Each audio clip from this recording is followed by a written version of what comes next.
اعوذ باللہ من الشیطان الرجیم، بسم اللہ الرحمن الرحیم۔ آج کی ویڈیو کا موضوع ہے الملمۃ الکبریٰ، جو مسلمانوں کے خلاف دنیا کی سب سے عظیم اور خونی جنگ ہوگی۔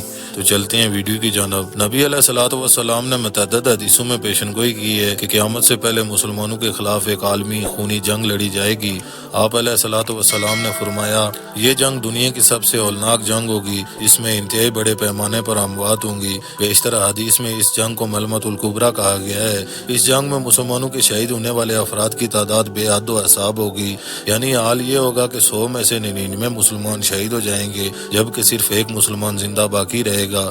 جنگ کی اسی ہولناکی کی وجہ سے آپ علیہ الصلوۃ والسلام نے اس جنگ کو ملمۃ الکبریٰ قرار دیا ہے، جس کی قیادت حضرت مہدی علیہ السلام کریں گے اور دوسری طرف دشمن افواج کی قیادت دجال کے ہاتھوں میں ہوگی۔ اس طرح امام مہدی اور دجال آمنے سامنے کھڑے ہوں گے۔ یہودی اور عیسائی بھی اس آخری عظیم جنگ پر یقین رکھتے ہیں اور دنیا کی تباہی کے لیے نیوکلیائی اور جراثیمی ہتھیاروں کے ذریعے ایڑی چوٹی کا زور لگا رہے ہیں۔ وہ اس جنگ میں اس لیے دلچسپی لے رہے ہیں کہ دنیا سے ایک ایک مسلمان کو فنا کر دیا جائے۔ انہوں نے اس کے لیے آرمیگیڈون کی اصطلاح استعمال کی ہے۔ اس کی ہولناکی کا یہ حال ہوگا کہ کوئی بھی پرندہ اس جنگ میں زندہ نہ اڑ سکے گا۔ ظاہر ہے کہ عام روایتی اسلحوں یعنی رائفل اور ٹینک وغیرہ سے تو پرندے ہلاک نہیں ہو سکتے، چنانچہ لازماً کوئی غیر معمولی ہتھیار ہی استعمال کیے جائیں گے۔ وہ ہتھیار لازماً کیمیائی، ایٹمی اور جراثیمی ہوں گے، جو بڑے پیمانوں پر استعمال کیے جائیں گے اور جن کی تابکاری کی وجہ سے زمین پر کوئی جاندار شے زندہ باقی نہ رہ سکے گی۔ واضح رہے کہ آرمیگیڈون کا نظریہ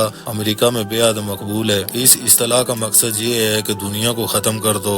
اس کے ماننے اور تبلیغ کرنے والوں میں امریکی حکمران خود بھی شامل ہیں۔ اس کے بعد ایک دلچسپ سوال ابھرتا ہے کہ اگر امریکہ کو دوسری جنگ عظیم میں 2 دفعہ ایٹم بم استعمال کرنے سے دنیا کی کوئی طاقت نہیں روک سکی، تو اس ملمۃ الکبریٰ میں مرکوزہ کیمیائی اور جراثیمی ہتھیاروں کو امام مہدی علیہ السلام کے خلاف امریکہ کی جانب سے دوبارہ استعمال کرنے میں کون سی جھجک رکاوٹ بن سکتی ہے؟ مسلمانوں کے خلاف وہ ان ہتھیاروں کا بے شرمانہ استعمال پوری آزادی کے ساتھ کریں گے۔ واضح رہے کہ آرمیگیڈون کا علاقہ بھی مسلمان ممالک خصوصاً شرق اوسط میں ہوگا۔ یہ حقیقت بھی نوٹ کیے جانے کے قابل ہے کہ اکثر و بیشتر انبیاء شرق اوسط یعنی عراق، شام، مصر، سعودیہ اور فلسطین وغیرہ میں مبعوث کیے جاتے رہے، جبکہ دنیا کی آخری ہولناک جنگ بھی اسی شرق اوسط میں لڑی جائے گی۔ خیال رہے کہ مغربی طاقتوں نے اس وقت بھی اس علاقے کا فوجی لحاظ سے مکمل گھیراؤ کیا ہوا ہے۔ ایک حدیث کے مطابق اس جنگ میں مسلمان افواج کا ایک تہائی حصہ بھاگ کھڑا ہوگا،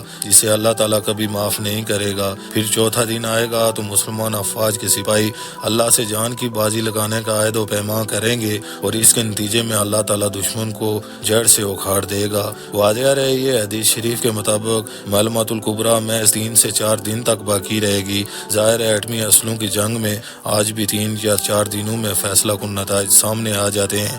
آپ علیہ الصلوۃ والسلام نے اس زمانے میں کتنی درست پیشن گوئی کی تھی۔ امید ہے ویڈیو پسند آئی ہوگی۔ ویڈیو پسند آنے کی صورت میں اپنی رائے کا اظہار لازمی کیجیے۔ ملتے ہیں کسی نئی ویڈیو میں، تب تک کے لیے السلام علیکم ورحمۃ اللہ وبرکاتہ۔